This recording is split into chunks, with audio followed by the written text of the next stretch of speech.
member of the Michigan chapter of the National Defense Industrial Association. Now, Jennifer, good morning. Thanks for joining us for a few minutes here. Tell us about what the focus of the summit is going to be here coming up on Monday. Yes, good morning. We are really excited to have the 11th annual event at Oakland University this year. And cybersecurity in 2026 is no longer just about protecting your data or your credit card information, right? We're securing the physical world, the cars we drive, the planes we fly, the medical devices that we use every day, and the defense systems that protect our nation and our military. And so that's the focus of the event, the convener of industry, academia, and government to have these necessary conversations around cybersecurity. Now, the Wall Street Journal reported back in April that some Pentagon officials have approached GM and Ford about expanding military production capacity. What do you have to say about that in terms of what this means for Michigan's role for our national defense? Well, Michigan isn't just about automotive anymore. It really is the mobility capital of the world, dare I say. And along with that mobility ecosystem is a defense hub. So many of the tech innovative suppliers that provide the OEMs in the automotive industry are also supplying software and hardware, of course, for the defense industry. And so this is a construct of what Michigan already does very well. With aerospace and automotive and innovative technology, and parlaying that into the defense ecosystem. And that's the reason why they called Michigan. That's the reason why they're leaning on the auto industry today, is nobody does it better than us. And we are the hub for software-driven vehicles and soon artificial intelligence-driven vehicles. We're joined live by Jennifer Tisdale this morning on WWJ of the Michigan chapter of the National Defense Industrial Association. I learned at an event not that long ago, Congressman John James was there. It was a small business event in Macomb County that a lot of businesses that support our national defense in Michigan, they aren't just large businesses, they're also small businesses as well. So really these contributions, I suppose, can come in any shape or size. Is that true, Jennifer?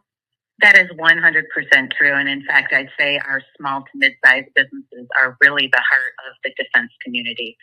That is where innovation happens. That is where the larger companies rely on for their supply chain. And so we really want to rally our troops, so to speak, within the small business community as well as the larger OEMs and primes. Where is Michigan's position right now in terms of contributing to our national defense? I mean, we have such a history in this state. In World War II, we didn't make cars, we made planes and military vehicles, and we've always been a historic contributor to our military might and our defense. Where do we stand right now in terms of being a nationwide leader? When they want stuff done, they call Michigan. And it was evidenced even in 2020, if you recall, during the pandemic when our automotive industry started making medical equipment. And so I think they know at the federal level that when they need manufactured goods or when they need to develop innovation or software or rely on cybersecurity for critical infrastructure in the societies that we live in, the cities and towns, they call Michigan. So our position, I think we are very well situated for the federal policymakers to know that when there is a national urgency, Michigan is one of the first calls that they make.